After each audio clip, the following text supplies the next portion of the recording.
You know what old Jack Burton always says at a time like this? Come on, then. I'll bite your legs off. I can take it. Great power comes great responsibility. We have a fault. Get to the chopper and leave combat. To the flesh wound. I am the father.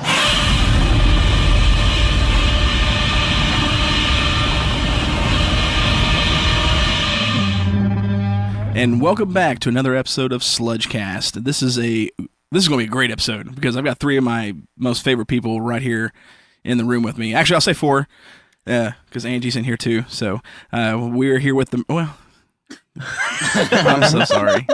Yes, you too. Okay, I like your mom a little bit more. She's cool. I'm just kidding. You're going to start singing with your mom, right? Of course. Sweet. So we've got the Murrays with us, and Jason has been on the show before. Jason, you want to say hi? What's up? Micah's been on the show before. How's it going? Caleb has not. He's the newbie. Hey. So, hey. Caleb is the one that's probably most excited about the show because we are talking about Elseworlds today. Yes, sir. This is going to be a great episode of a bunch of nerds losing their minds over what we just saw. So we do want to state, originally the plan for this one was we were going to do a two-part episode where we were going to get together and talk about what we thought was going to happen on Elseworlds, and then we were going to watch Elseworlds, and then we were going to come back together and record us after seeing it, our thoughts afterwards. But thanks to an awesome winter storm that came through, we were unable to do so.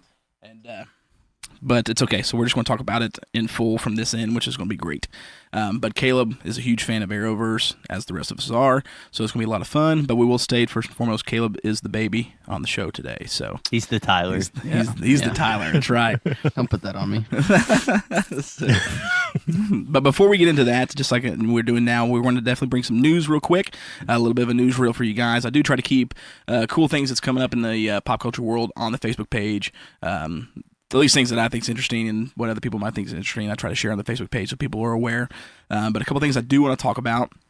Titans for the DC Universe has done an amazing job so far. The numbers have been great reviews. I've enjoyed the show. There are 2 episodes I'm not fond of, so when I get the full show, I won't be keeping those 2. But other than those 2, it's been phenomenal. Really, really good show. I guess for the people who are like, why don't you get those 2? Let me explain. There's certain content that I do not watch. And if the language gets too bad or there's, sexual content in it, I choose not to watch that. And there's 2 episodes with Hawk and Dove that I'm just going to keep off and not keep because of that. So forewarning to anybody who's watching it or wants to watch it or has kids that wants to watch it, skip those 2 episodes with Hawk and Dove. That's a very good idea. But so it's done so well that Swamp Thing, and I've talked about it before, has already went ahead and started filming. And it's really, really cool because one thing that they've announced recently is Swamp Thing will not be the only hero on the show. They just announced that Blue Devil will be making an appearance on the show, reoccurring. I don't know if any of you guys know who that is. Blue Devil? No. Okay, so I don't know if you guys You're are the Swamp only Thing nerd guys. here. Okay, so Daniel Cassidy is the name of the guy who becomes the Blue Devil, and he ends up finding the Blue Devil and kind of gets into a fight with him, strikes a deal, and ends up having his skin pretty much as a suit and becomes a hero. And kind of very similar to the Ghost Rider, very similar scenario, just a little weird different spinoff. So it's all about him becoming a hero and changing what he's received, and he's a really, really cool character. What's interesting though is that Ian Ziering is who's going to be. You see it over there? I just saw that. Those who don't know who Ian Ziering's a great actor, and he's been in a lot of good stuff. But what he's most known for right now is the Sharknado films. He's the main guy in those films, and those movies are over the top ridiculous. Like, Laugh at him. I think Well, since my wife is in here, she has a different thought about Ian.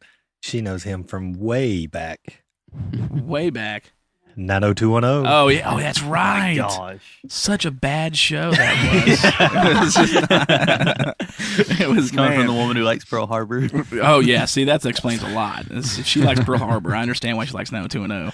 That's one of those shows like back then. Like I remember Saved by the Bell was a fun show that everybody watched. Then a lot of them started to spin off into shows like 90210 and those things. It's like, man, It's that 90210. I blame shows like that, especially that show, is why we end up getting shows like, reality TV shows like Jersey Shore. Yeah, that's what it is. It's not Jersey Shore was a real life 90210. So that's how I see it. Sorry, I did the rabbit trail for you. You did. Thanks. Let's go ahead and get this out of the way. All right. So Sludge hates Spider-Man 3. Yes, exactly. Me and Mike were It's talking done. earlier about that. How do we bring up Spider-Man 3? Let's just state it. Get it out of the way. Since you brought it up, Since you brought You know it what I up. kind of like? why is it on Flex? Why? Because it's okay. Good. If you hate it so much, Good question. Let me answer this one here. So, as we've talked before, and most people listening know, I own a Plex server, and so and Jason and them, they've got access to it, and as a lot of friends, and it's my movie collection. And yes, as much as I hate Spider-Man 3, it is on there. It is on there only because my boys like it, and I'm a good dad. you are a good dad. I will agree with Because the 98 Godzilla film is also on there, and that's the only movie that's worse than Spider-Man 3 in my book. So, but it's on there because, You're a good dad. I'm a good dad. So that. Then let me throw a theory at you. The third one was horrible. absolutely. They didn't make a third one with Garfield's character. No, they didn't. Will they be making a third one with Holland's character? Yes. I think they will. There's a curse. Best Spider-Man I'm saying there's ever. a curse. He's the best. Wow, 3, 2. No, see, they're making 2. I think it'll go past 2. Hopefully, the third one's They'll not get 4. bad. Spoiler alert. Spoiler alert. Is he even alive? Reel it in. Oh, yeah, that's Reel right. it in. Reel it in. Reel it in. So Blue Devil's on the Swamp Thing. Yes. Which is going to be awesome. So I'm excited about that show. I've told people a lot. We've talked about it here before. I'm a huge Swamp Thing fanatic, and they're going to. I think that'll end up being the best show that DC's done so far. Another thing too, piggybacking on DC here, is because Titans is doing so good, and obviously the DC Universe is doing so good, and they want to continue with the live action shows. Everyone's excited about Swamp Thing. They've announced Stargirl. And they're moving forwards with Stargirl, which is going to be really, really cool. So much so that they've already announced that Lou Ferrigno, the Hulk, is going to be playing Hourman in it, which is really, really cool because we saw Hourman in the Arrowverse. Legends. And then Legends of Tomorrow, which was really, really cool. So I'm excited to see Lou Ferrigno in anything, as it is. But to see him playing Hourman, I think would be pretty cool. I like to see, because it's going to be hard the first time I see him as Hourman, because I'm going to be like, turn green, you be the Hulk, but he's not going to be that Fight a character. bear. And yes, did y'all know he fought a bear for real on that show, right? I learned that today listening to the podcast. Did you, dude? Oh, did you? Okay, yeah, he fought a real bear. It's too bad that Steve Austin, or the $1 Million Man or whatever, $6 billion man, he fought Bigfoot once, but it wasn't the real Bigfoot, unfortunately. So, do you know Not that? the real one? No, it wasn't. There's no real Bigfoot. There's a real Bigfoot, but they didn't get him for that show. I don't think he accepted the paycheck, so they had to get a guy in the suit. But so anyway, so they've got, Lou Ferrigno's going to be the Hourman, but they also just announced that Brian Stapp, he's on The Walking Dead. He's coming on, and he's going to be Wildcat, which is pretty sweet. So that's going to be a pretty cool star-studded show, I think, and a lot of superheroes. So DC's moving big on the DC Universe, and it's pretty exciting to see what goes on there. A couple other quick things news-wise. And we'll keep it superhero first before I change topics, and we'll kind of migrate this way. Brightburn. Has any of you guys seen the trailer for Brightburn yet? Okay, it came out of nowhere. So the trailer dropped, and all of a sudden everyone's like, oh, what's this? Oh, this is amazing.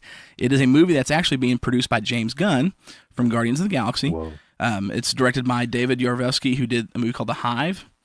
This is pretty much Superman as a horror film. Yes, Okay. I have seen that. Oh, man. Did you not send it to me? I think I may have sent it to you, actually. Okay. Yeah. I had brought it up here. Yeah. Yes, it looks. It looks awesome. Yeah. I copied the little synopsis here on a notepad to read off. The synopsis for the movie is: what if a child from another world crash landed on Earth, but instead of becoming a hero to mankind, like Superman, he proved to be something far more sinister. With Brightburn, the visionary filmmakers of Guardians of the Galaxy and Slither presents a startling, subversive take on a radical new genre superhero movie. When you watch the trailer, and those listening, go watch the trailer for Brightburn. Yes. It's everything of it looks like it's like a new Superman film. Every bit of it, the crash landing, the ship, it looks like he's in Smallville, in the barns where the ship's stored. Everything, it's Superman. And then, like, the last 30 seconds of that trailer, it turns insane. So, if you want to see what it would be like if Superman was scary and a villain, Brightburn's going to be a movie to check out. I'm excited about it. I really want to see. it doesn't help too that there was an article or an interview with James Wan like 2 weeks ago that he did with about Aquaman when it was coming out, and they'd asked him like, what would be like your fantasy film to do? And of course, James Wan started his career in horror films like Saw and the Conjuring universe movies, and of course now he's doing Aquaman. He's done Fast and Furious. He's a great movie director so far. I mean, he's done horror, he's done action, and he's done superheroes, and everything he touches turns to gold. So I'm pretty excited about this. Your mic stand good? We're good. Okay. So he's doing Swamp Thing, obviously, but in this article, they had asked him, what would your fantasy movie be? And he's like, I would love to do like a horror-themed Batman. And the internet broke. Like, people went nuts. It's like, what? So that got all the fires burning for that, and then all of a sudden we get Brightburn. So I bet if Brightburn does good and Aquaman does good, which it's going to, I mean, we already know, even though if James Wan can take the lamest DC character and make him amazing, wow. So I'll boldly say that, dude. Aquaman, come on. Dude, he's not.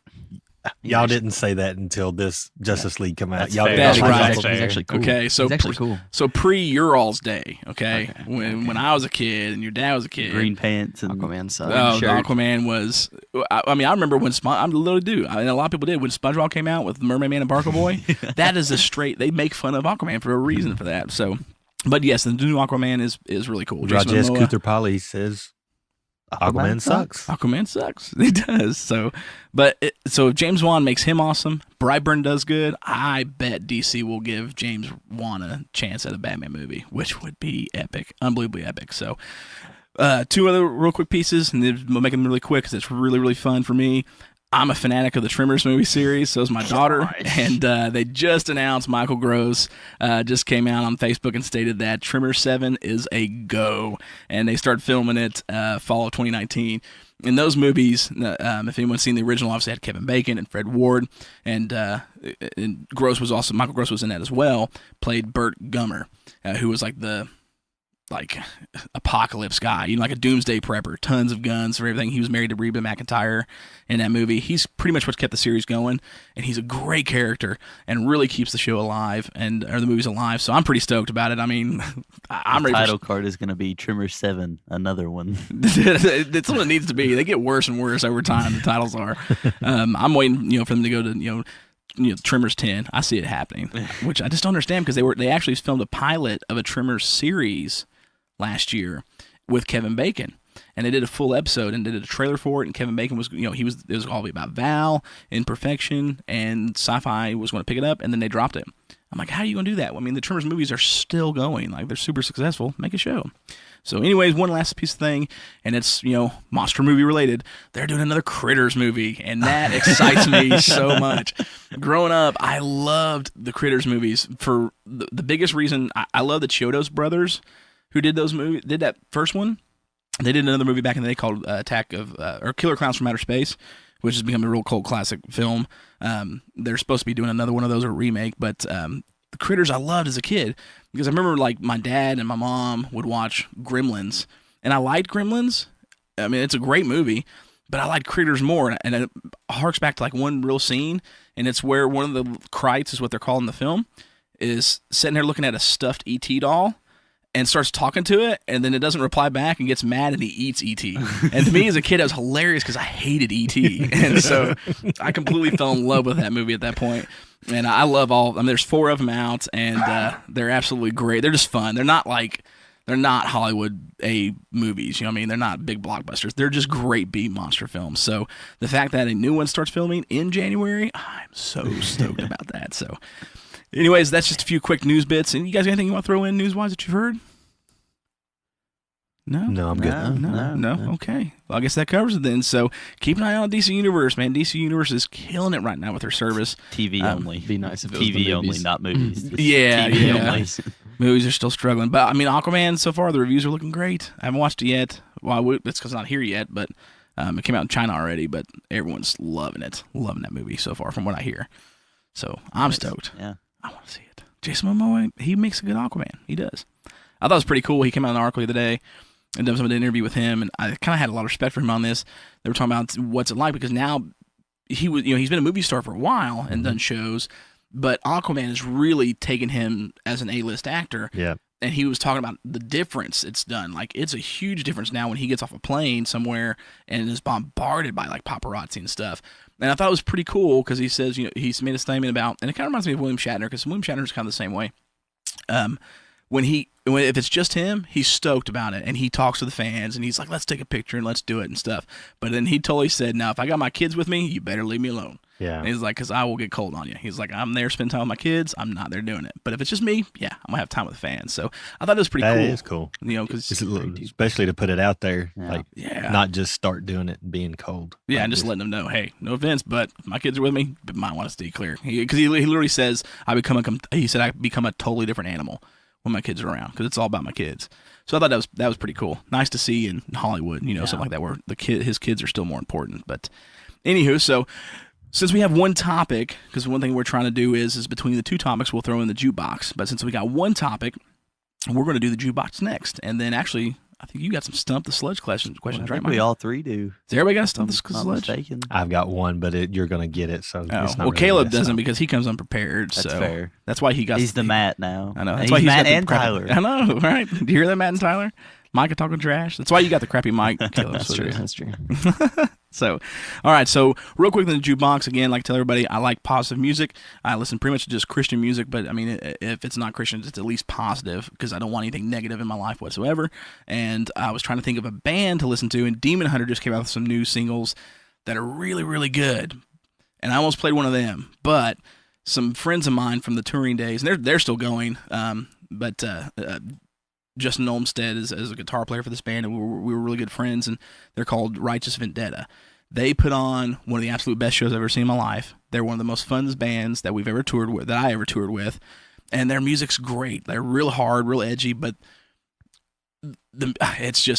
it's really, really good. Like, very strong messages, very positive messages, very bold lyrics, and the musicianship is top notch. And I love seeing these guys. I mean, we'd tour with a lot of people, you know, and of course, you know, my old band's still touring. But when I was on the road, you see every band that you tour with at least once on the tour. But there was a lot of times where, like, there was a band playing, I'd watch them at least one night, but then I wouldn't watch them the rest of the tour, honestly. I'd go do something else or hang with fans or something like that.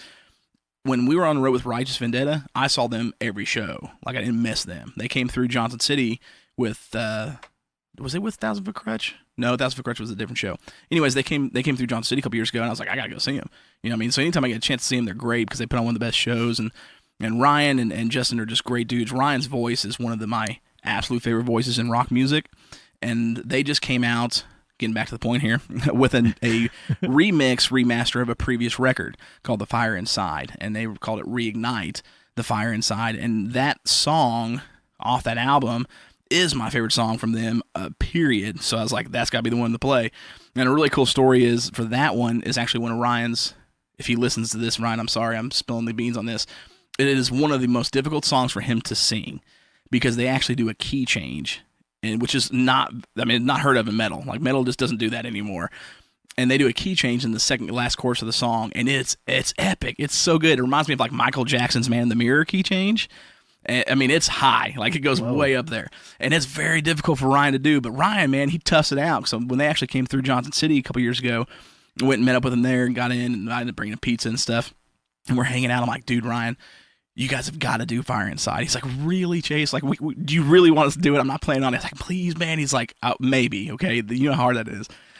Got on stage, man, and he was like, this is for a bud of mine. If it sucks, it's his fault. And then they start playing it, and he killed it. He did so good at that song. So if you guys haven't heard of them, check them out. Righteous Vendetta. They're a great band, great bunch of dudes. Do some really good music, and one of the absolute best. I mean, they're not, you know, the size of some of these stadium playing bands, but they really do put on one of the best live shows I've ever seen. So check them out. This is Righteous Vendetta with The Fire Inside.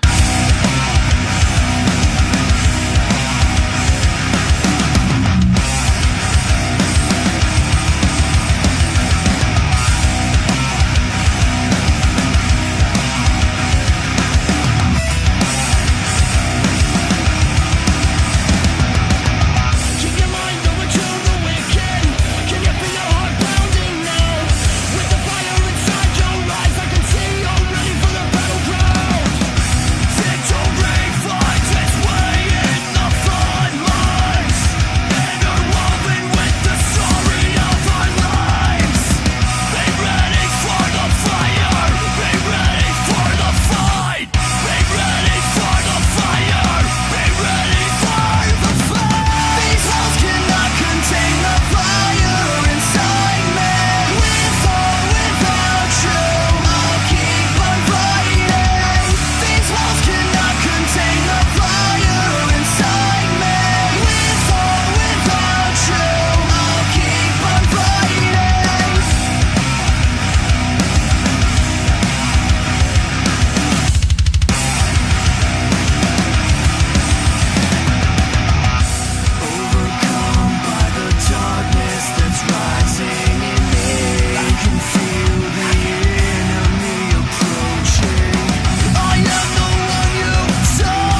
All right, and that was Righteous Vendetta with The Fire Inside. Again, great band.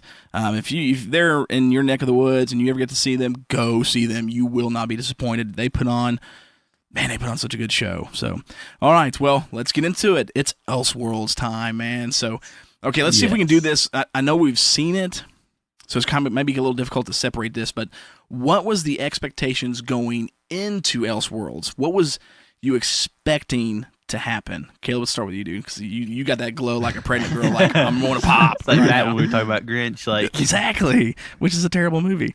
So I'm gonna punch you. And I was just really excited because like it was just really exciting to watch all that. And let's see, because you knew they were going to like the Smallville farm, and that was the most exciting part for me. And getting to see Superman with all of them, like Barry and Oliver, getting to meet him, that was gonna be cool. So and then the Batwoman tease early on, like that got me hyped. That was pretty awesome. But then getting the Monitor tease and then all that, yeah, which had me reading up on the Monitor because I had not heard about him. Oh, you at know all. about him? No. What? Dude, he's So a big character for DC. it was pretty exciting. Okay, so that's his pre-show thoughts. Jason? Yeah, pretty much the same thing. Just with the expectations, I didn't really know what to expect because the Elseworlds, they're a little bit different. But I liked how they brought all this in. But I was not really expecting the. Well, we're trying not to talk about it exactly. But it was. I really can't say what I was expecting as far as, but I knew it was going to be great. Mm-hmm. Like the way they built it up, all like he was talking about the previews and stuff, you knew it was going to be different than the previous crossovers. Right. And so it didn't let down. Let's just say that. No, it did not. Micah? Going into it, I was really excited to see the differences in Oliver and Barry switching lives. Like that was one thing I was so excited about. It's going to be hard not to talk about that. I the pre, know, the post, I until we know. get to that point. But I also got very mad because I very much dislike Elizabeth Tulloch as Lois Lane, just based on another show. I just don't like her. We're not going to get into that. Andy's over here going, yes. But no, I was really Andy excited looked to see what excited they were like going the to do first with time the a kid story. sees Mr. T in 18. It's like, yes, I pity the fool. Yeah, but I was just really excited to see what they were going to do with the story of Elseworlds. So. I was going into it, of course, I mean, I'm obviously, I'll admit the bigger nerd in the room, definitely. Yeah. I knew going into it the moment that they stated the Monitor was going to be in there, I was like a million miles past it, going, okay. My mind instantly went to, and it's going to be hard not to separate this, I wanted to see where they're going to go because I knew with the Monitor being in there, what's coming. So I was really excited about that. I was looking forward to seeing Kate Kane for the first time as Batwoman, because we haven't seen Batwoman on TV since the Adam West show. So I was really, or live action Batwoman, really excited about that. Of course, I was also kind of like, how far are they going to go into her story? I don't want to get too deep into it. And but then I was hoping for, because I knew I had no worries. Barry and Oliver, like Steven and Grant, are awesome. They want to kill it. I mean, I knew whatever they did, I was going to absolutely love. I was excited to see what they did with the other characters as far as switching them around, who would be switched, who wouldn't be, and like Cisco and stuff. So we'll get into that here in a minute. I was excited to see that, but it's so hard to do a pre and post when you've already been post.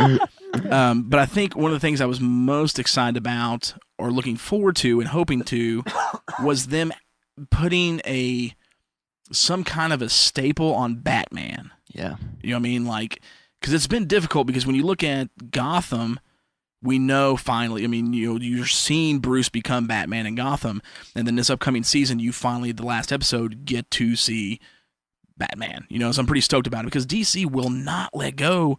They're getting, I don't know, after seeing the Titans trailer, they're letting their hands loose a little bit as far as bringing the Dark Knight to TV finally. But they've been so weird about not letting him be on TV. And then getting the name drops and all the Easter eggs and Arrow and Flash for Gotham and for Bruce. It's like, are you going to bring him in? Why is he not here?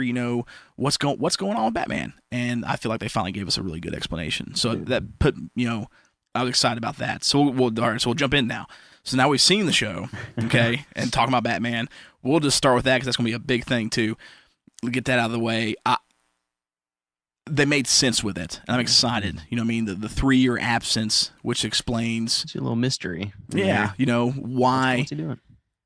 It's not exactly why Kate Kane came to be in the comic books, but it makes sense in the show. Yeah. You know what I mean? Why she's there to fill that void. And she doesn't even really know why. I mean, she knows that he's gone, obviously, and she makes a comment in the show about, you know, he wouldn't have left without a fight. But she's not even 100% sure why he's gone. But we just know that he is gone for whatever reason. And part of me gets, I don't want to get too fan theory here because we just saw on Titans. But okay, so back to Elseworlds. I was really excited that if I put a staple on that so we know what's going on with Batman. There's hope of seeing him in the future. There may not be, you know, it's a section right now that with everything else going on in DC, I think we may, but they've at least put an ease to our minds to where we're not going, is he not, is he not, you know what I mean? Does that make sense? Mm-hmm. Yeah. So I'm glad they did that. The Monitor, like, I think Barry and Oliver were phenomenal switching roles. So good. One of my favorite parts in all 3 episodes was when he meets Superman for the first time and he puffs his chest out. And he's like, "You puffing out your "Are chest?" He said, yes. I was like, dude, that's so good. Because I mean, and I thought it was really cool. And they teased me a little bit. And I kind of got mad because we had the black suit Superman, which was, you know, the Doctor as Superman when we changed things around, you know. And Barry shows up and he has got the Krypton arrow. Or the Krypton, or, you know what I mean? The green arrow that's Kryptonite. got the Kryptonite in it. Yeah. Did you see You that? said Barry. It was Oliver. Or Oliver did. yeah. Oliver did. And at that moment, I was ready to come unglued because I'm like, it's going to happen. You're not, you know what I mean? It was okay on screen in Batman vs. Superman. We got to see it, but now we're going to see the real fight. You know, I mean, in my mind, I was going, okay, is he going to lose his arm at this point? Like, what's going to happen? This is about to get insane. And then they didn't do anything. Yeah, and I they was didn't kind of do like, nothing. man. Like, so I was kind of let down a little bit with that because I got really excited. I don't know if you guys have read or seen The Dark Knight Returns. I'm sure you guys seen it. Yeah. So you know the backstory with Oliver too, with when it comes to Bruce, or not Bruce, but Clark. That would have just been so cool to see for me. But I like the way they handled it. I like the guy who plays Superman. Like, the more I see him, the more I'm like, dude's really good. He's a likable dude. Yeah, he's very likable. Yeah. He's great as Clark. Really good as Clark. I liked him and Lois. They did good together. Oh, dude, their chemistry was good. their Chemistry was good. It was. Even that scene there towards the end when they're at the Fortress of Solitude and he proposes. That was a great It was scene. goofy. Yeah. Goofy. It I was was- like, That's him. it's so believable, you know? So it's really good. It was really good. I'm excited about where they're going. You know, so before we get to where they're going, because this is really difficult to do. Let's stay here. Let's stay here. I like the twist that it did. I liked a lot of the Easter eggs on the show. There were so many. Yeah. Some big ones, some small ones, some that was there, you know, like the John pirate. Diggle? Oh yes, the Green Lantern one. That was probably to me that was the second best Easter egg in all 3 episodes. Was when, you know, He makes the reference. Yeah, Ask does the him, Green Lantern "Can you reference. give her with your Dude, ring?" Really, Where's your John? ring? yeah, we bring it. Oh man, I like him off the couch on that one. Oh yeah. The other one for me, if you guys caught it, was when Kara was in Kate's office and the little The head. and she picks it up. It's like, oh, yeah, that was the original. If you guys who've listening haven't watched it or have watched it, it goes back to Adam West Batman. With They the would switch. lift the head, push the switch, boom, they went down the Batcave. That was awesome. So I mean, like when that happened, I went, oh my gosh, and paused. And Sarah's like, what? I'm like, check us out. And she's like, okay, that's cool. So yeah, that's not that's really a big deal. That was- yeah, You can buy that on Amazon. That was huge. Yeah, The William Shakespeare bus like it was so with so the switch cool. in it. I want that now. I'm gonna buy that and just put it in the middle of the living room so she has to stare at it every day. It was a good, really, really good. There was one thing that left me hanging a little bit because I felt like there was no real closure, which I think we'll see next year. And that was when Oliver went to the Monitor. Yeah. And the Monitor made a statement. You know, if Kara and Flash isn't going to die, they're not going to die. Something has got to replace it. Yeah. We didn't get that answer No. that I could tell. It's him and Felicity's relationship. I hope so, man. Gosh, I would give any. The relationship's gonna die. Finally. In Arrow, harkening back to Arrow, when the future scenes now, since the past scenes are done, when they state that Felicity's dead, I was like, yes, I'm so excited about that because I don't want any more Felicity. I'm so Bring tired. it back, True. Laurel. She's not dead. I know. She's not dead. I can dream Yeah. and wish. But so, okay, Elseworlds. What are y'all's thoughts? Who wants to go first? What'd y'all think? Now that you've seen it, I thought it was the best crossover that we've seen, definitely. personally. And just from a Smallville's point of view, I know you don't watch Smallville. You know. I need to get. I got the 10 seasons. I got to actually go through and watch it. I just want to say this: when they're going, when they get out of the pipeline, and Barry says, "Iris, you're my lightning rod," and she clicks and gives him the portal, and they go through and they start playing that theme song. I got unglued. I was like, "Oh my god!" We were at church Wednesday, Jason. And he's playing it on his phone. Dude, I couldn't stop. over and over again. Brought a tear to my eye. he watched it before I did that day. It's cold, man. And so he that's right. He told me he did. I was going to text you, forgot to. And he was, and so I'm watching it, and he, he's acting strange. Not strange, but he's waiting to see my reaction because he knows it's coming. And man, I agree. Like as soon as I heard it, like he made the comment, he almost spoke in tongues. Like that's how he told me important. that in text. But I told him, had the farm showed Tom Welling, I probably would have my stripped my gosh. clothes off and took off running out the yard. Like it was really, I don't know. You get that old feeling when you get that old memory of Right. a smell or something going back to your childhood. Man, I just thought I was a kid again. I was like ready to go crazy. I mean, you just weren't expecting it. No. Like I wasn't I expecting didn't. it. I had no clue. Like we knew Did the you know farm it? was involved. Did you know about it? I didn't like as quick as you guys got it. I didn't get it, but like after the fact, like him and it was when around the time when Lois goes upstairs with a hammer. I was like, it was in my mind. I was like, oh yeah, that's Smallville. Okay, I got it. That's pretty sweet. So You really aren't a nerd. Like, Yeah, how you do should know you that. not watch Because he hates Smallville? Because I've it's- been begging you Come for on, man. months. because it's Superman. Like Okay, Like, this let's get over this series Superman thing. Will let you appreciate Superman. I need to. I mean, I need to. Yes, I have such a hard time with those. The reason why I'm in Arrowverse was because Arrow came out and it was darker and Oh, yeah. edgier. I don't like those high school shows. I just never. I don't. Just skip to season It's 9, hard. man. Like I have to push through something like that to really get into it. So that was the hardest thing for Smallville. Well, It will be kind of hard. Like like Micah just said, season 9 is when it turns dark. Like it gets pretty serious. in tone. But I mean, you just have to keep in mind it's a teenage boy learning all this. right. You know how they did Gotham here recently. They've done it a lot faster, obviously, but it's really good. I need to get through because I mean, even though I'm not the Superman fan like most everybody, I still know, a lot about Superman and want to know because I want to stay in the mythos and the character, and he interacts with so many other characters, and I do. I just It's because he's the leader. Yeah. Yes. I mean, Batman's the leader, so he founded the. We're not Justice getting League. into this again. No. Okay, Let's so go on. back to Elseworlds. No. All right, so anything else, Caleb? What else? Anything else that really was like? And that I like the first and second episode the best. The third one was all right, but the first and second one was definitely the second was my favorite. First one was second, and then I just love going to Arkham. Like that was just That was so dope. great. Going down the Yes. hallway and seeing their name tags. You got Cobblepot and then Isley and Riddler, and Well, I think and they going from even, that and like seeing like Mr. Freeze's gun and like Bane's mask. Bane's mask was awesome. The pirate, what's his name? Something. He had the gold mask. Oh yeah. I can't think of that character's name. He's part of. Is it Psycho Pirate. Psycho Pirate. That was really cool too. I thought that was awesome. I was surprised he actually had. I mean, it wasn't a big role, but I was surprised he had that many scenes in it. Yeah. Well, That was pretty cool. he doesn't. He's not really a big character in DC. He's just kind of plugged in here and there, right? Correct, but he does play a very pivotal point in what's coming. Yeah, that's what I Yeah. saw. That he's So that was which was why they put him in here as much as they did. That was pretty cool. I love the third episode, dude. I thought the third episode it was good, but it wasn't good as the second one or the first one. I think because the only thing I think would make those better, in my opinion, was Barry and Oliver. Yeah. They did so well together. Like those two have a chemistry that's just hard to top. I think right now on TV. yeah.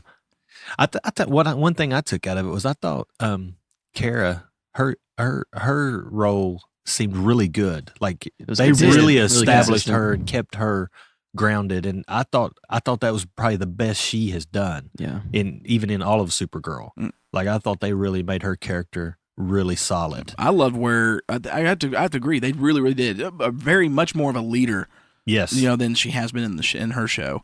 And which I'm like 3 episodes behind on the show. I need to catch So up. good. So I was It's trying so to catch up good. today. Well, one of the things is like, Superman and Batman, they are the leaders. Yep. And you got that feeling at the end of the third one when her and Kate was standing there, and they kind of made that reference. World's finest. World's finest reference. Yeah. That was awesome. And then you sit there and you think about it. Actually, these two probably should be the leaders. Yeah. And Oliver and Barry should probably be the sidekicks. Excuse me. So Yeah, I mean, and that makes a lot of sense. Like, if we jump into that real quick, and then we'll jump to Micah for what he liked. When they dropped the world's finest thing there with those two, I thought was awesome because Soup's he's gone, he's leaving. You know what I mean? Superman said, they're going to go, and Lois is going to have the baby and whatnot. I loved how he dropped and literally just straight told Kara, "You are stronger than me," because she is. And I thought that was really, really cool. You bite your lip. It's true, man. I don't like it. They rag on Superman so much. He gets beat up. He got beat up by himself. Because he's a wuss. He did. Like they just rag on him. And even in the episodes he's in Supergirl, like he just gets ragged on. Does he? Well, yeah, he does. It's true. Because it's like Superman. Thor in the old Marvel comics. Like he just gets beat up, and because it's Superman. Like if he was actually at his full power. Oh man, that's why Thor was always gone too. Like when the Avengers comics, the reason why Thor was always gone too is because it's like he's Thor. So like when everything finally hit the fan and you really need something to change, then you bring Thor back to fix it all. And that's what they did with Superman and a lot of the Justice League stuff too. But so I mean, anyway, so the world's finest. That was one of the coolest Easter eggs in the show, and I think it's really cool because with what's coming, and we'll get to that here in a minute. If they do what they're going to plan, and the Kate Kane Batwoman takes off.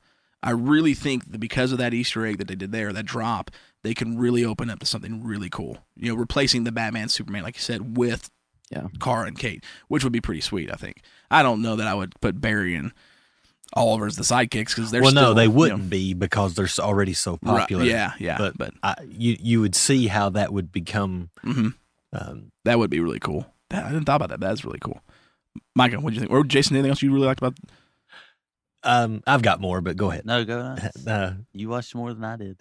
Yeah. Well, one of the things you can help me with this is Slade Wilson's son. Is that Joe or Joe Grant? Wilson? Joe. But they referred to him as something else when Diggle gets ready to shoot him. He called him Kane Wolfman or Kane. It's an alias of his.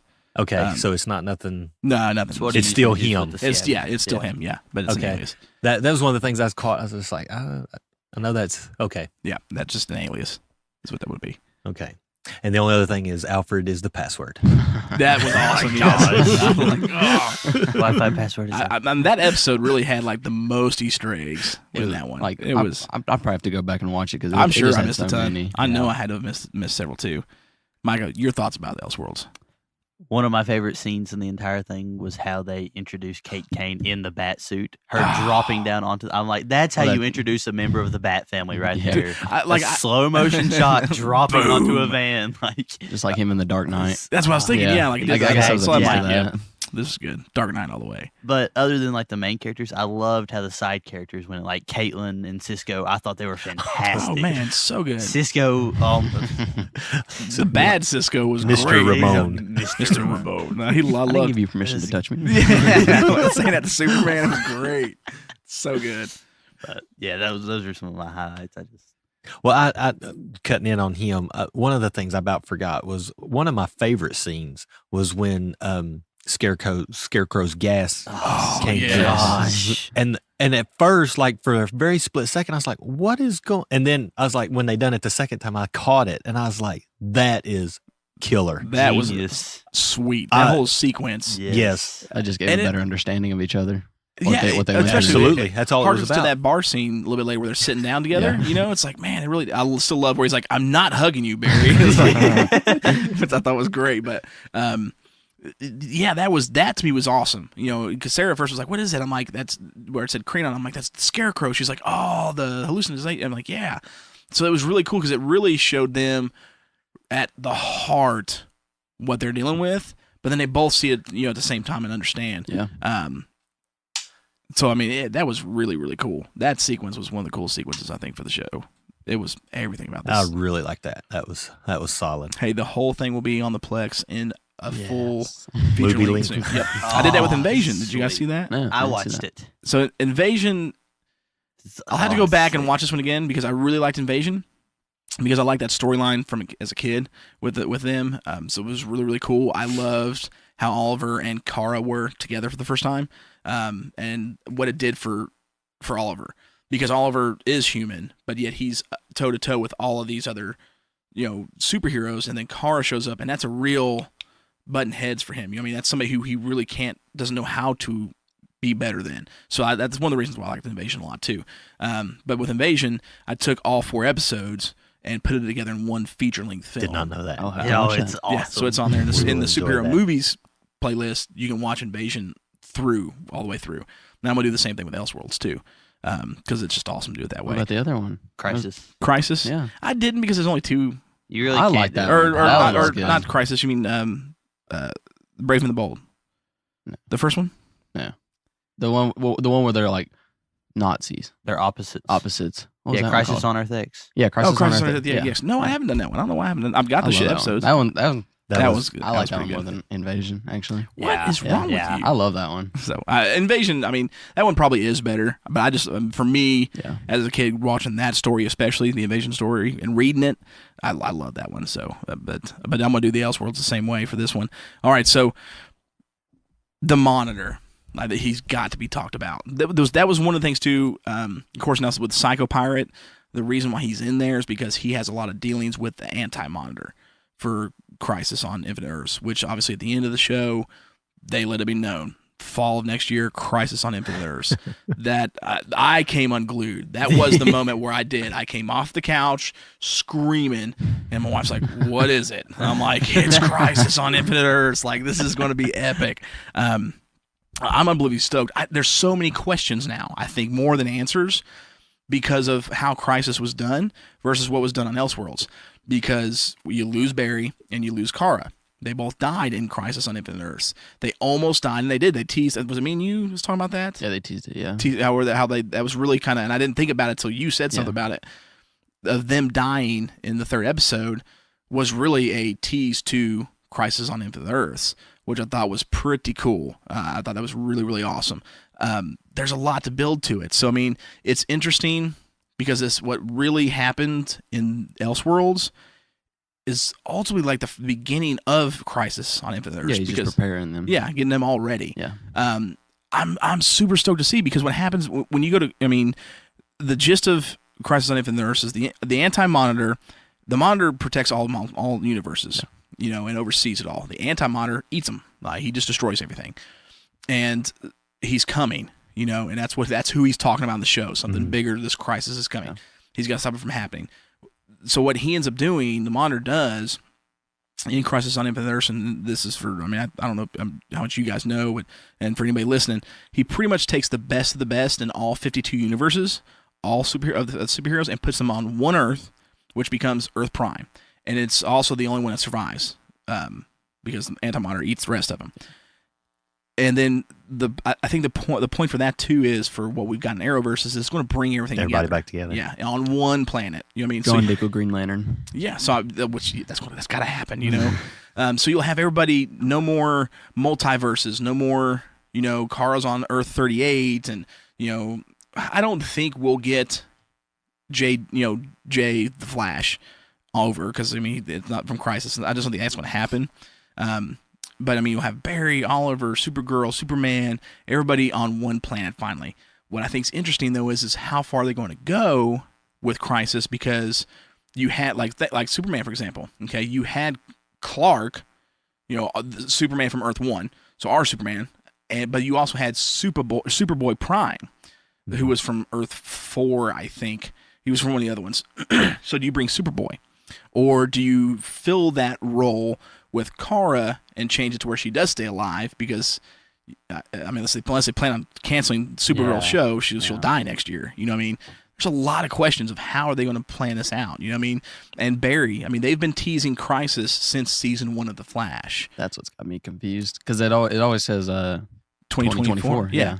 And even in interviews, they've talked, Grant's hinted at in interviews like, oh, we'd have to go another 10 years for this to happen, this thing to happen. How do they? What happens? Is something going to change? Because we also know what's going on with his daughter and that's true. Ebor Thawne. We got to feel like how that threw me for a loop, and she went Back to the Future. So because I don't see us losing Barry or Kara. They're just too big. Yeah. You know what I mean? Obviously, in the comic books, Barry dies, but Wally, takes up from being Kid Flash to becoming the Flash for like 20 years or whatever it is in the comic books. And so, I mean, he's there to fill the void, but I just don't see them doing that in TV. So This there's Wally just isn't that good. no. I haven't even Not watched this one. No. I haven't even seen Redhead. Bring the redhead. Oh, the red Wally. Yeah, bring the redhead. Yeah, let's do it. So you're just. I was going to say make a joke, but I'm not going to make that joke now. I'm like, okay, well, but anyways, moving on. So we'll move past that here. I didn't even watch Legends this year because I've just not been. I hate that show. We watch Caleb about and I 2 or usually 3. watch it, but we've backed off a little bit. Well, it's because it's like, what is it? It's ending with the mid-season finale, and then it's picking up like April. Like it's A long going time. away for a while. So we just watch them all in one, I guess. Yeah.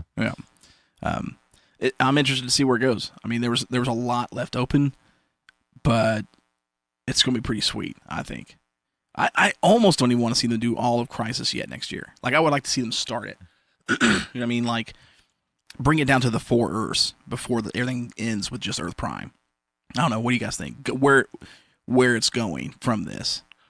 Well, I'm not real sure as far as where it's going to go, but I am interested in Batwoman's character. Like, are they just going to keep teasing her all the way until next fall? Did they like her enough to maybe start a series, pilot, anything? Well, I know the plan from this was to see how it went and shoot a pilot episode and then try and push for an actual show. So the plan is they want to do a show.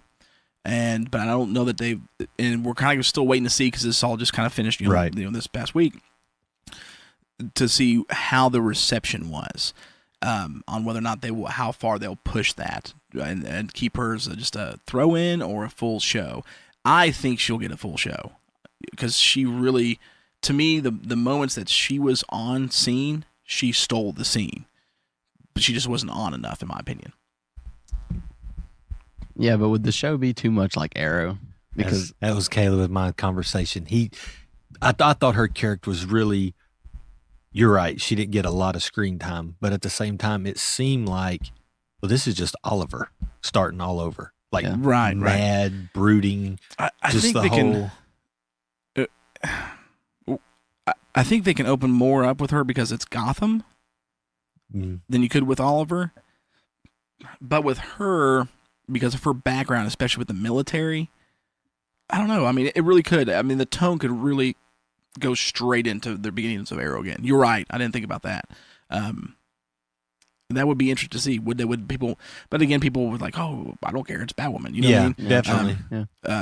It'll be interesting to see. You know what I mean, if they do the show. There's so much when it comes to Kate Kane. It's not, to me. It's not as interesting as doing Barbara Gordon as Batgirl. I think that would be way more interesting. Yes. And then there's aspects of Kate that I just would rather not just see. I don't want thrown up all the time. But again, with her father and the military background and being Bruce's cousin, there is a lot you could do. But yeah, I mean, how would you differentiate the tone versus the first couple seasons of Arrow? Yeah. it wouldn't That be was our it first wouldn't be that much conversation. different, honestly. I don't know. They'd have to do some serious skills in the writing room, I would think, Yeah. to really separate the two. Thing is, you probably wouldn't get Nightwing in that show, would you? Because of Titans. No, you wouldn't get Yeah. Nightwings in that show. That's bad. Yeah. See, I think overwhelmingly we want Batman. And I think that's going to be the hard part of going back to, again, like we're mixing these in and it's really not the Justice League. Yeah. Like we're just Other ones, yeah. bits and Better. pieces, and that's another difficult one too, because Batwoman was not in Crisis on Infinite Earths, or Kate Kane wasn't in that. Yeah. You know what I mean?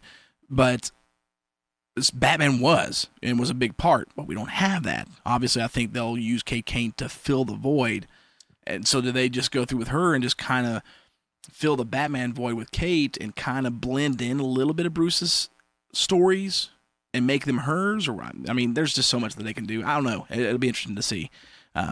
We want Batman, and we're getting Batman next Friday. You're getting Batman next I mean, Friday. it's gonna be awesome. I'm gonna be calling you or texting you like, dude, at the couch, like taking pictures. I'll and watch the sending it to you. trailer. It looks good. Man, it's gonna be so good. So, all right, but so Elseworlds. and Crisis on Infinite Earths. We'll have to jump on Titans here in a minute for that, because to me that's something that has to be talked about since it just happened. But them also putting it in the fall is something I was wondering, because it's always been a winter. The mid-season. It's the mid-season finale.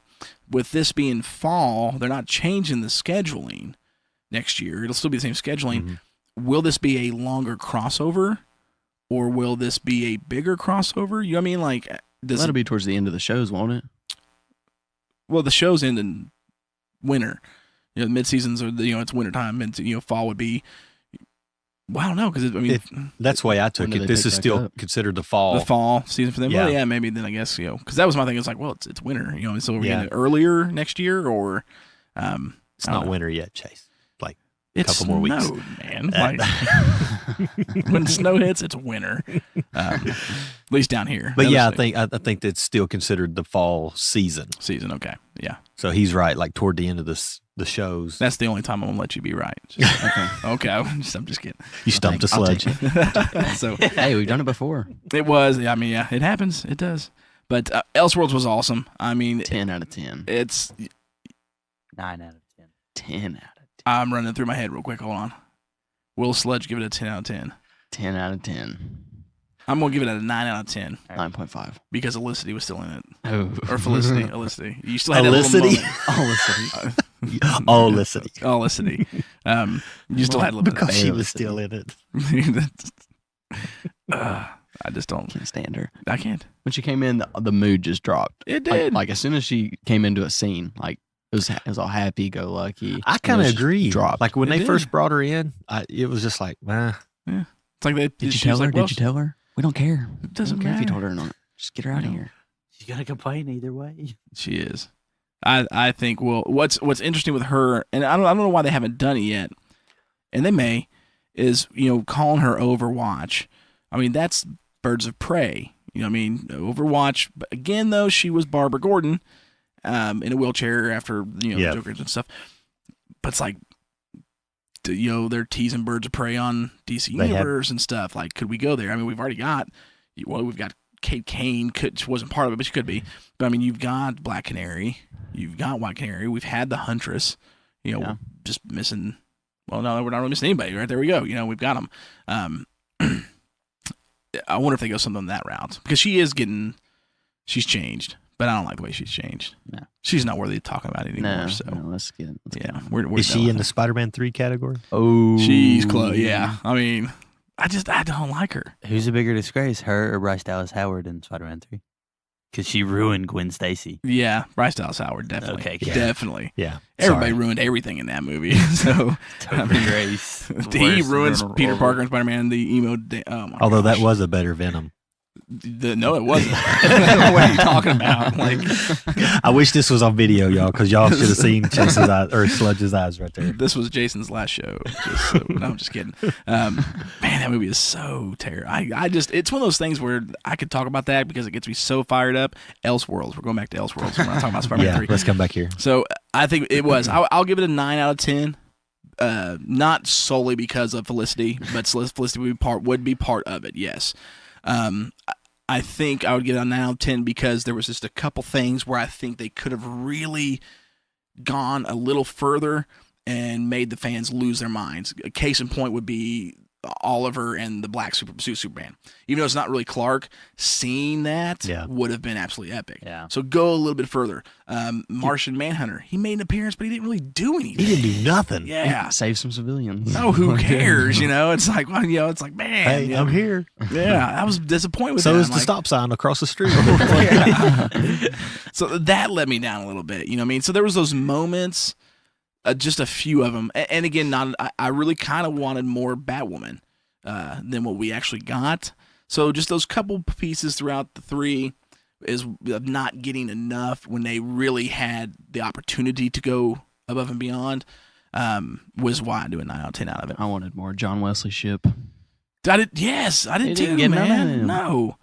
Like the moment he showed the first time, oh, he's gone again. Like, oh, Snap, he's gone. man, you know what? Like Turn Thanos this up in off here. and put my 90s Flash back on. It was awesome.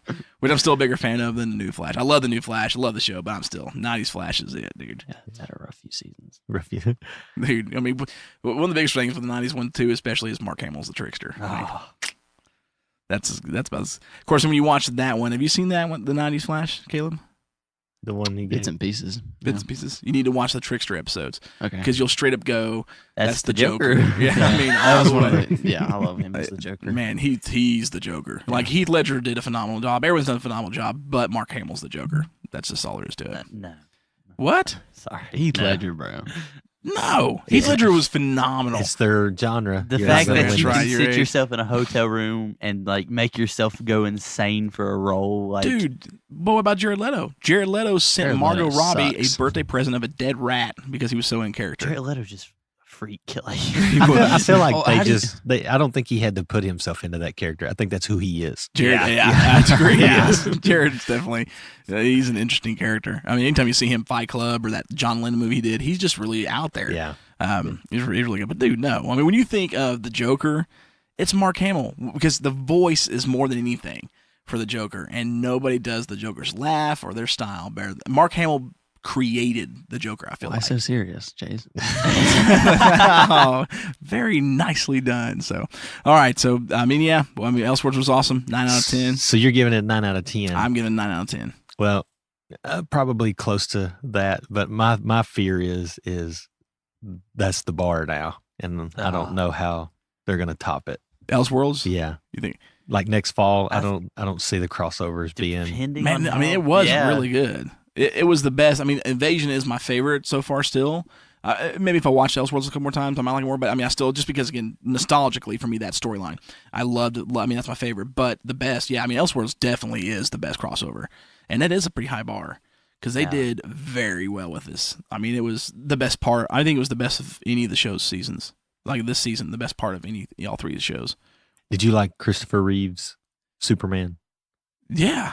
Did you like the throwback Yes. going That was- around the earth? Yeah, I thought that was pretty cool too. I was like, comical, I even said, I made a comment, and I don't know if Sarah heard me or not, because when it started happening, I actually said under my breath, Christopher Reeve, he did it by himself. By himself? That's what I was like, he just had to do it by himself. He didn't take two of them. But I thought that was pretty cool. I liked that a lot. Yeah.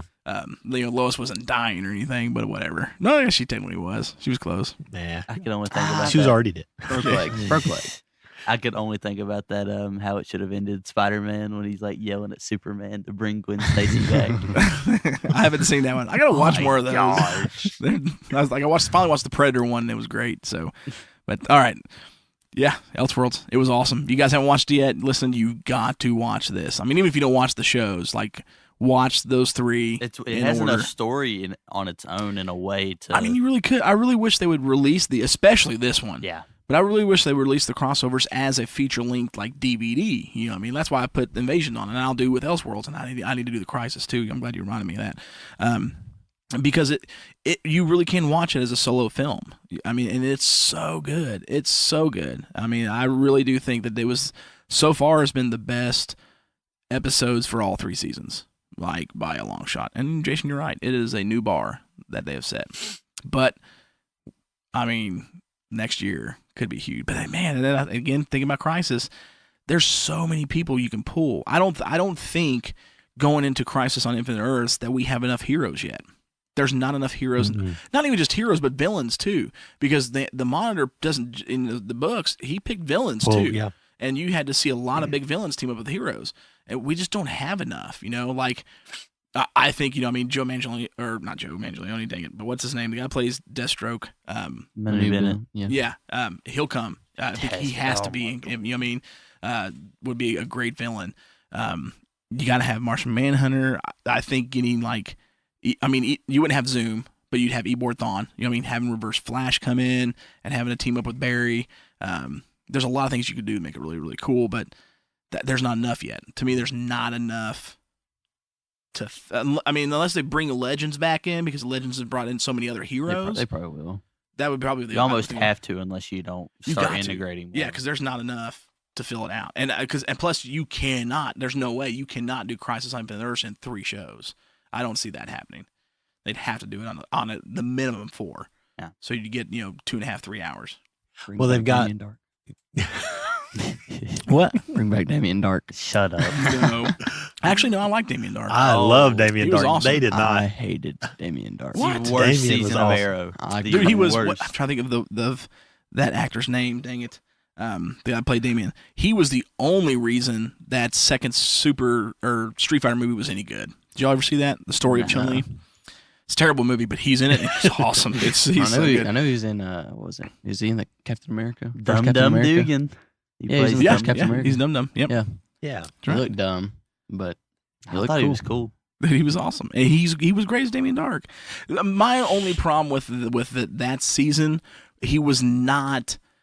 He fell not him acting, but how they wrote the character Yeah. fell short of the real Damien Dark. Like, to me, he was not quite as bad as he should have been. You know what I mean? Because the real Damien Dark was like Ra's al Ghul, who? You know what I mean? Like, because Damien Dark would have just wiped the Yeah, world. because they teased him almost all of season 3 with Yeah. Ra's al Ghul, and then Damien almost killed him yeah. in the comics. You know what I and mean? then in the Damien's- final episode. Yeah, Damien is tough. He's a lot tougher than they wrote him. You know what I mean? So I don't think it was the actor's Yeah. fault, but he's a lot agree. tougher. But he was great, man. He was Neil awesome. McDonough. Neil McDonough. Yes, that's right. Thank you. Great actor. He's kind of like a Michael Ironside. Like, he was cool as Dum Dum in the Captain America movies, but he's not a good guy. To me, he's a great bad guy Mhm. Yeah. in everything he does. Like Michael Ironside back in the day. I don't know if you boys know what I'm talking about. I don't say boys, I mean, because you're a man now, and well, you're still a boy, but it's okay. But Michael Ironside was always like the greatest bad guy. Total Recall with Arnold Schwarzenegger. He was the bad guy in that movie. Highlander 2: The Quickening with Christopher. Man, why did his name just Mortal Kombat? He was Raven. He was Tarzan in the greatest Tarzan movie ever. My dad's gonna kick my butt for not remembering his name. Anyways, Michael Ironside was the bad guy in it. Michael Ironside was the bad guy in the Heavy Metal 2000 movie. Like, he was the bad guy, one of the bad guys in Terminator Salvation. Like, he plays that role perfectly. Whatever movie he's in, if he's a bad guy, he's the best character on screen. And that's how I feel about Neil McDonough. Like, he is just perfect in those roles. But so, anyways, we ranted about, I don't even know where we went to on that one. That was wild. You were just talking about pulling in more heroes. Oh, for yeah. So I want to see where they go, because they need to pull, and with Legends has a lot, but of heroes and Would it villains. even be Yeah, and you enough, can- though, even with that? Though? I don't know. You Man. could bring in the Justice Society of America too if you bring in Legends. Yeah, that's true. We got everybody there. Stargirl, Yep. yeah, Our Man. Because they'll need to do that. Because they showed her in the beginning of this. Yeah, they showed her dead on the ground. Earth 90 That's right. They and did. Jax's Firestorm. Mm-hmm. Firestorm. Yep. Yes, they could. I mean, because it's one of those things too, where with Crisis, it's an equivalent to me as Marvel's Secret Wars. You know what I mean? When you look at Marvel's Secret Wars, even in the movies right now, we don't have it. The Marvel movies, there's not enough characters because they're taking. You're talking almost everybody taken to Battle World in Secret Wars. It's the same for Crisis on Infinite Earths. I mean, there's so many.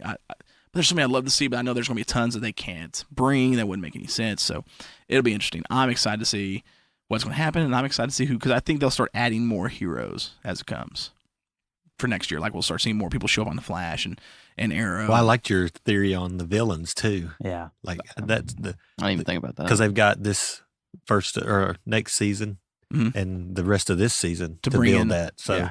that's really a good point. Because you've got a lot that are involved. I mean, Ra's al Ghul's involved. Captain Cold's involved. Malcolm Merlin. Malcolm Merlin, Deathstroke. You've got all of those big villains that we've seen that need to be there. Zoom. Well, I think Zoom would, he's part of it, but I think they'll go. What to me in my mind would makes more sense is to have E-board Well, yeah. in there, versus Zoom, I You love have- Zoom, though. because I think it would be Please sweet. do justice to Grodd, though. Having Grodd in there would be awesome. Yes, that would be great. They have so underused him in Flash. They really have. I really think so too. But Grodd's one of those things too. He's a. Like, how many times can I say he just then? It went for a while. Not enough. One more. No, he's there. It is. He is one of those villains. I did it again. That really spans all the characters to me, some of the best Grodd stories wasn't even in the Flash, even though he's from the Flash. It's the Batman stuff, like Batman Ninja that it came out, putting Grodd as the main villain, and that was awesome. Like I really loved how they used Grodd in that film. But I'm with you, like they haven't utilized him enough. But I mean, of course, you're also looking at when it comes to those episodes with Grodd, a much higher budgeted episode because of the CGI. Yeah. That's why I would love to see King Shark some more. They were gonna they teased King Shark versus Grodd in one of the earlier episodes with Nora, like she said. Oh yeah, that's right. About that? Yeah, that would be so sweet. That to would see. be so expensive. Like, I loved how they did King Shark in it because King Shark's been done a couple times in the comic books. At one point, he was like a hammerhead. I hated it when he looked like that. That was not cool at all. But he looked awesome in the show. So, anyway, that's Elseworlds, man. If you guys haven't seen it, go watch it. You will love it. If you've not become a fan of these shows, I promise after you watch this Elseworlds crossover, you will become a fan of these shows. You guys think so? Yeah. Agreed? Yeah. Sweet. So, Sure. All right, well, let's go with the next part because this was a surprise to me, honestly, but I think I'm really excited about this because it's been too long. Shatner. It's time to stop the sludge. Dun, dun, dun. I'm going to go home and watch that episode. I'm not kidding, Jason. The night that we did that, I went home and watched Terror at 20,000 feet or 10,000 feet. God. Whatever it was. I loved it. Such a good episode. That's awesome. But yeah, so haven't had a Stump the Sludge in quite a long time. I don't even know what these questions are going to be about, but let's just go for it. So, do each of you have one? You me go first? Yeah, Micah, you go mine's first. a heavy hitter here. Like Heavy hitter. All right, so it's Stump the Sludge time. Do you have one, Caleb? I got one. Okay. Man, they're all come. I'm the guest here, and you're all's home. I'm just kidding. So I'm pretty excited about it. Let's see if I lose this or if I. Mine are pretty learn something. easy. Let me just go first. Okay. Like your familiarity with Elseworld comics. Okay. Which one was the very first Elseworld comic? The Elseworlds. You're talking about the multiverse Elseworlds. Dang it. Hold on. I didn't stump you on this. Come on. No. Or is that useless pop culture knowledge you're always bragging I know. about? It's here? Come on. Because it was prior to Crisis on Infinite Earths. I'm trying to remember what it was. It was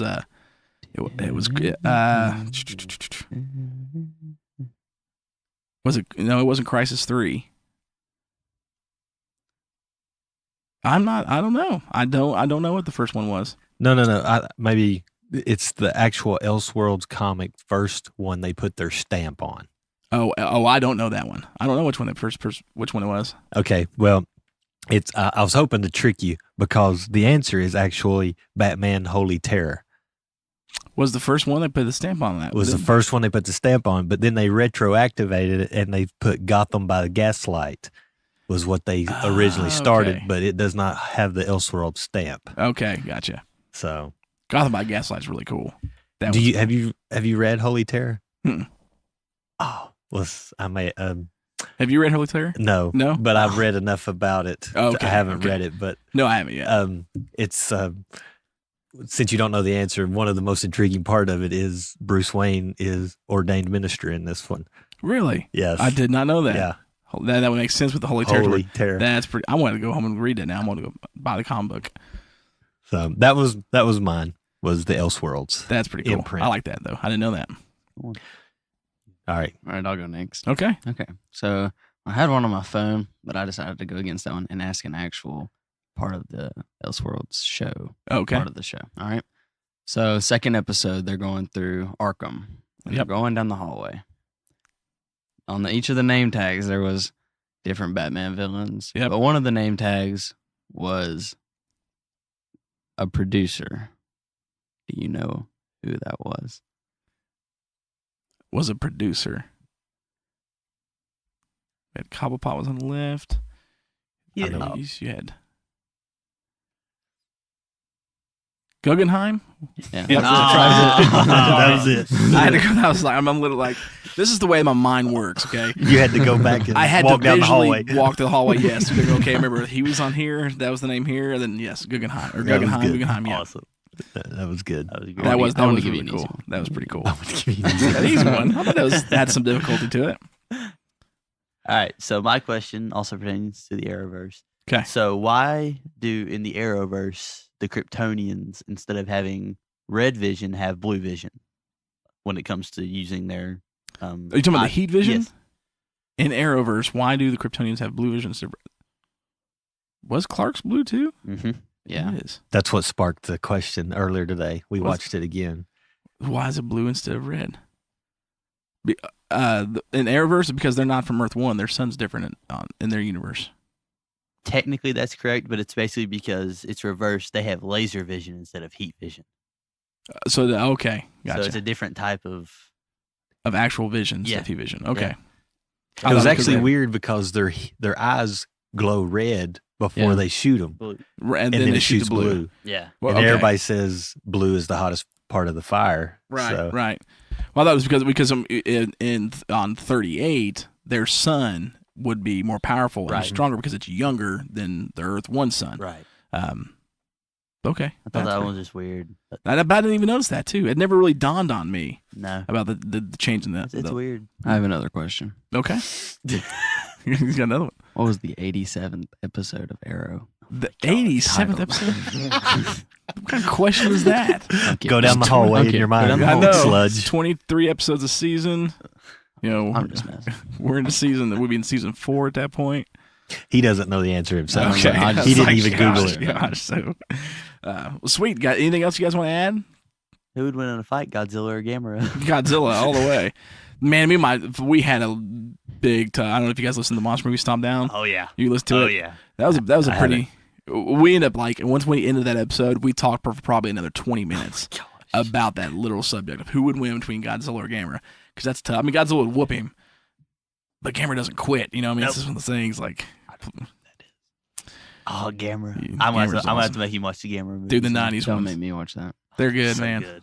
They're on a whole nother level. Do you want to jump universes here from DC to Marvel? Yes. Oh, wait. First, let's do that. Titans. Okay. Okay. Oh, yeah, I'm Titans, sorry. the Tease only one Titans. that's watched it. The season finale trailer that you didn't watch for Titans. I don't think anybody here's watched besides me. Is next Friday, and it's literally called Batman versus Robin, and it's Fake. going to be epic. Fake. God. They're gonna Dude. fake you out. Oh no, you need to watch the trailer. Dude. They're not even gonna show Batman. They're just gonna show a shadow. They're fighting this in is the this is how shadows. crazy it looks, because apparently, and for those who haven't watched the trailer, spoiler alert, real quick, Jim Gordon dies. The In the Joker. trailer? They talk about it. I mean, he's dead. Actually, Jason Todd shows up at the house In a wheelchair. in a wheelchair. Yes. Okay, so he shows up in a wheelchair. He's obviously been beat to a pulp. The Joker has killed Jim Gordon, and Batman's apparently lost it, and he's going to go kill the Joker. Actually, at one point in the trailer, you see a body. They're fixing to put a body back on, laying face down, and it's got the green hair, and there's blood everywhere. So you assume it's the Joker, and Batman's killed him, and he does. I almost don't think it's Bruce. I'm hoping it's not, because there's people out there right now. There's a news article I saw earlier on the way over here where they're comparing Bruce in this trailer, or Batman in this trailer, to Jason Voorhees. Like, it's brutal. I mean, and so it's all about Dick Grayson has to go stop him, because Bruce or Batman has crossed the line. He's become a murderer, and They don't know who you're talking about.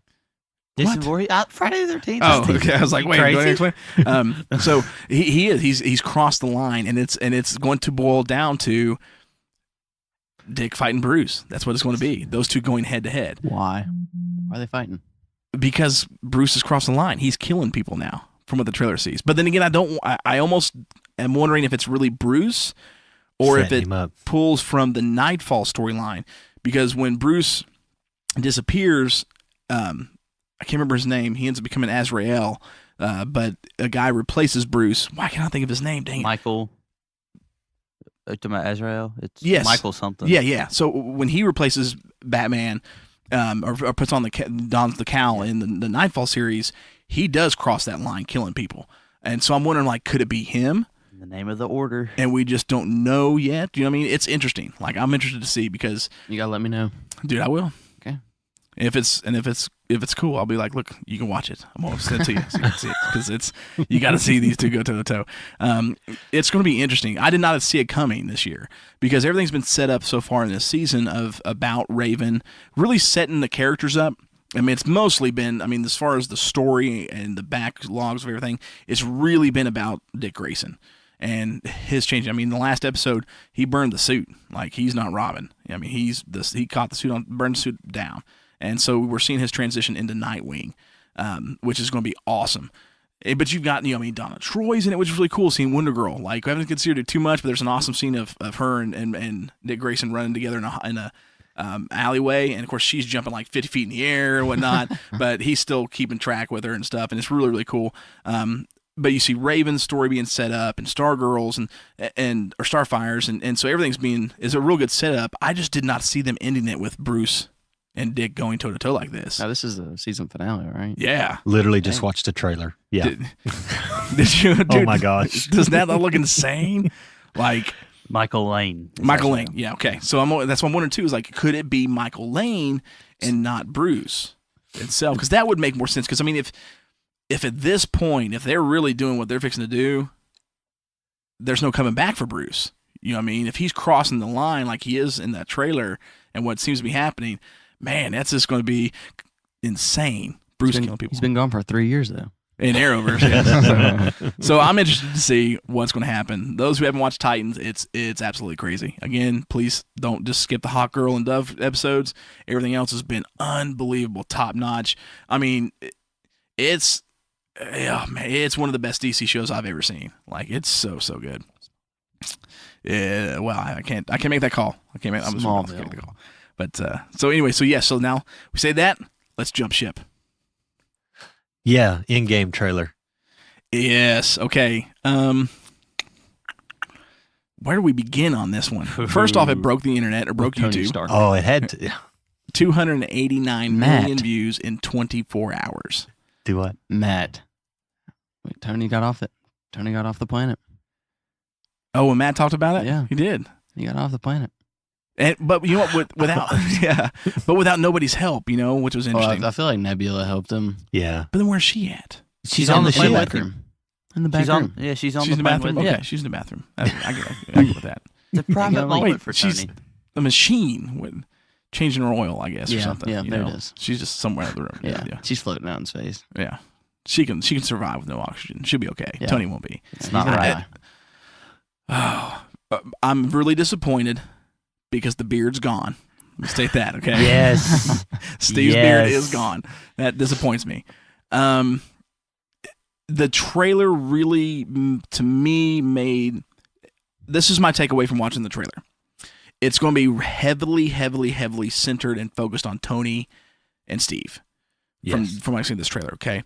Steve makes that comment of, if this doesn't work, I don't know what I'm going to do. I really do think, because there's a lot going on now, I think this is going to be the last time we see him as Captain America. Yeah. Agreed. They're Do you teasing think he will die? I don't know that he'll die, because now they've teased that it may not be the end of him as Steve Rogers. So I think we'll see him, if he lives, he will become the Nomad. That's what's going to happen. Captain America number 180. I mean, that's one of my favorite comic books, and I'm still trying to find a copy. So anybody listening, if you got a copy, please let me know, because I would buy it from you. He stops being Cap and becomes the Nomad, and that's when Falcon takes over first, and then Bucky takes over. So we're either going to see him die, or we're going to see him stop being Captain America, one way or the other. And then Tony. I think after this is said and done, I don't see Tony dying, but I see Tony being done as Iron Man. I don't, because of him talking to Pepper. They're going to have a baby. Oh, yeah. And she'll become Iron Woman or whatever. Well, his daughter now is Iron Man in the comics. In the movie, he teased Uncle Morgan, right? Yeah. That and his son's name is Morgan in the comics, right? Yeah. Well, but in the new universe that they've restarted, he had a daughter, and she's Iron Woman or Iron Girl or whatever. I see this being the last Iron Man for him, definitely. Well, what I kind of theorized was they're obviously going to bring Tom Holland back from the snap. Have to. Yeah. He's going to become, in this new Marvel universe they're going to create with new characters, replacing people whose contracts are up.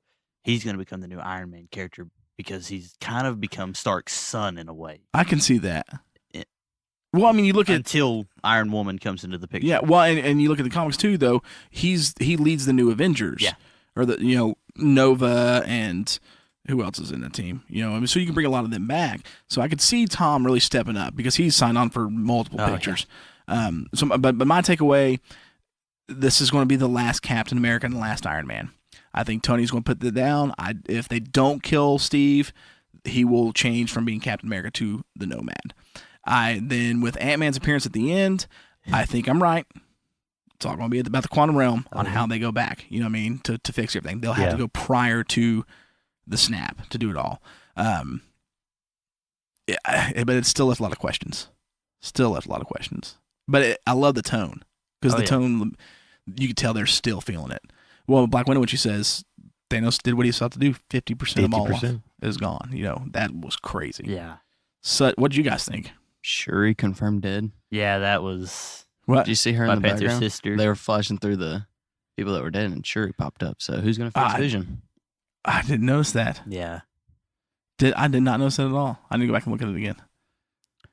That's true. It's on the second screen, isn't it? Is it on the second? It's the one like they show Well, but then Spider-Man. it's one of those things too. Scott Lang. But if they go back prior to it, she'll be alive. yeah. I think they'll have to go far enough back that Vision's not killed yet in order to really put it So we're into gonna it all. relive the Battle of Wakanda in Endgame, which would be awesome. That would be awesome. It'd be altered a little bit. I'm surprised, honestly. They're going to still, go back far enough to where Thor really ends it.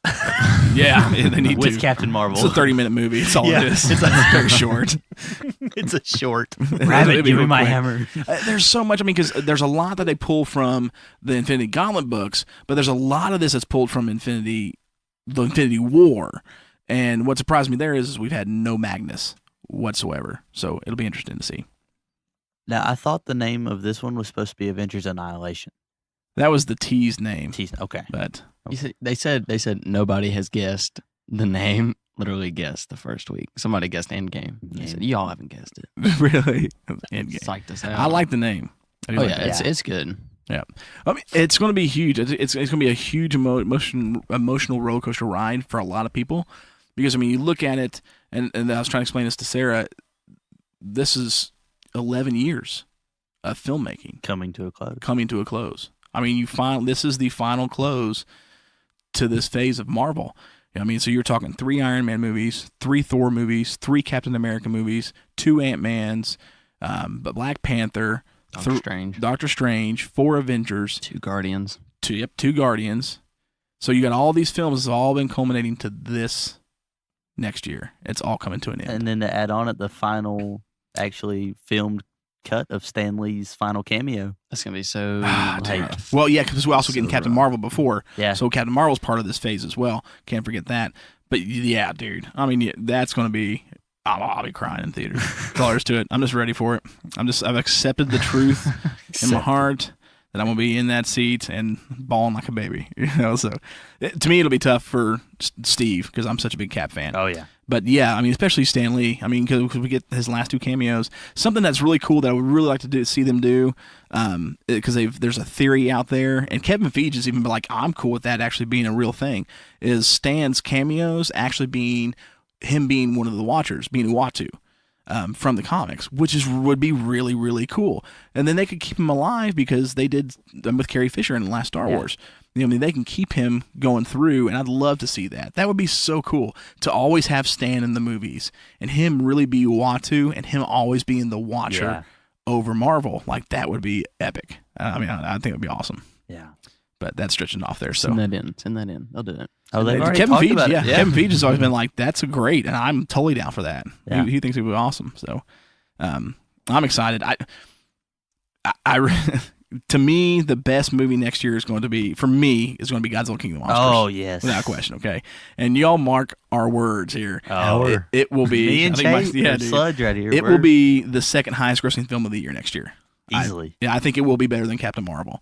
Yes, But it I'll will agree not with top that. Avengers. No, Avengers just has too much of a. Yeah, Avengers will be Sprawling. number 1 because it's Avengers. Avengers was the first movie to break $2 billion in the box office. Yeah. This last one. So it will be because of what it is. Oh yeah. But I almost think when this comes out, I'm almost expecting them. I'm almost expecting Jeff Johns and the guys from DC to walk out of the theater going, "We quit. Close the studios. We're done. Just close the movies down because this is going to set a new bar." We're starting over. Yeah, I think this one will be so good with how good the last one was that this Avengers will be the pinnacle of superhero films that even Marvel's going to have to step back and go, how do we top this? Yeah. But I think it'll be the best movie of the year next year. Definitely. Yeah. It'll break insane records. Yeah. I'm still with Mike, our buddy Mike from our church. He said no trailer. Don't even do a trailer. He's like, there's no point. Just release it, and you'll have the highest selling movie ever. I think that would have worked. I think they could have done that completely with this film. So, what about you guys? Any other thoughts on Avengers Endgame? No, I just wish it come out tonight. Yeah. Yeah. It's so good. It's going to be so good. But yeah, all right. Well, I went on a little bit extra there for you guys for Avengers. I'm stoked about it. Oh, It's going to be. There's so many thoughts of how it's going to end, what's going to happen, and where it's going to go. Because I don't think they won't kill Thanos. They It's can't gonna end kill with him. another snap, and 50% of 50% is going to be erased, and we're just going to go back over again. I think. I mean, they'll send him packing big time. But I don't see him dying. Thanos is too big of a villain, that you can bring back for many, many reasons. Always have that fear of him coming back. Mm-hmm. Well, I mean, you've still got some bigger characters out there. And when you look at a lot of the Eternals, or even Galactus, the Fantastic Four movies I never liked. They were so bad. But I mean, they put Galactus in Rise of the Silver Surfer, but they handled him so bad. That was not cool at all the way they did that. He was a big cloud. Yeah, I didn't He like was it. Parallax. Like He was. You're right. He was Parallax. So I mean, you've got some bigger bad guys out there that could really just kind of make throw Thanos around. But I don't see them. He's too good of a bad guy to be done with after this, I think. Just so you know, I just looked it up. Projections for 2019. Godzilla's not even in the top 5. What do they have in the top 5? False. It's probably like Aladdin. Avengers, Lion King is number 2. I forgot Lion King's coming out there. That will be up there. Now, and they got Star Wars. That's, I don't think so. Not after this so. one. And then Godzilla. I'm a huge Star Wars fan. We all are. Oh, yeah. But I just don't see this. I don't see that After one. that last one, it won't do Solo that good, may no. have helped them a little bit rebound. Solo's a very good movie. Solo was great. Fantastic. After watching it a few times, it is. To me, Solo is the second best Star Wars film there is. Next to Empire. I'm not going to argue that. It's so good. I'm not going to I argue love that movie. So what else? Are you at? Is it Box Office Mojo? They do productions. No, it's IMDb. Okay. IMDb. Oh well, no one cares what IMDb says. I know. Yeah, Which they one? change stuff all the time. It's gone. Yeah, I'm sure. But I mean, I forgot about Lion King. I did. and That's. Star- That's tough. That time frame right there. I mean, with Avengers, Godzilla, Aladdin. Lion King, Aladdin. Well, I mean, that's It two was gonna be Disney iffy. movies back to back. That's like what's I propelling think I need them. to see more a bigger trailer for Aladdin to really kind of decide. But I mean, when Ooh, you I look don't at know. it I think they should leave it alone. you think so? Like that was a good tease. a great Yeah. tease. But that really left me going. They could really mess this up, or they could really make it awesome. Yeah. But to me, it's up in the air because you look at Jungle Book and Beauty. I finally watched Beauty and the Beast, which was really good. Yeah. To me, they're not. But you look at Christopher Robin. I mean, and you look at the way these are going right now. I love Christopher Robin, but that was not a kids movie whatsoever. That was depressing. Yeah, it was so depressing. But for me, I really liked it. It's probably my favorite of the live action ones. Did you not like Christopher Robin? Have you seen it? It's sad. It's very sad. It's good. That scene where he pretty much kicks Pooh to the curb. I'm like, Christopher Robin, Obi, what are you what's doing? wrong with you? There's been a little bit of it. I mean, they're just not. Jungle Book was like here, like way up top. For those who can't see my John my Favreau. Yeah, my hand's like 5 Above feet his in the head. air. It's above his head. It's above my head. Then Beauty and the Beast was a little bit not as good as Jungle Book, and Christopher Robin was not quite as good as Beauty and the Beast. You know what I mean? So they're really going to have to step this up because to me it's kind of a sliding slope. So I don't know that Aladdin I'm on. Especially with Mary Poppins too. Oh man, that's going to be great. Uh, But I don't see those movies. To me, my projection for next year, the 3 biggest films of the year will be Avengers, Godzilla, and Star Wars. I don't. Not Lion King. I think Lion King will be better than Star Wars. Oh, it's not for after Star Wars. after like It would go Avengers. Avengers, Godzilla. It would be Lion King. Let me take that back. Yeah, so it would be Avengers, Godzilla, Lion King, and then Star Wars. Because I think Star Wars, where it won't be. I don't know. I'm not expecting a great movie, honestly. But I don't think anybody is. Yeah, but it's still Star Wars, which You gonna kind see of it? Like, it's going to sell a ton. You know what I mean? Yeah. Like whether you like it or not. And then I think Captain Marvel will round it out. I think it'll do pretty good. I think it'll be a good movie. But yeah, it's it won't Marvel, be so great. tons will. It'll be interesting. It'll either be something like Black Panther did. Oh, I forgot about Shazam coming out too. I don't think that'll do. it huge, won't be but strong. That'll be. It'll be a fun good. movie. Yeah, it'll definitely be good. But see, I'm wondering too. That's a whole nother door too. Like, are they bringing ISIS? Like, do they bring her in? Because they should.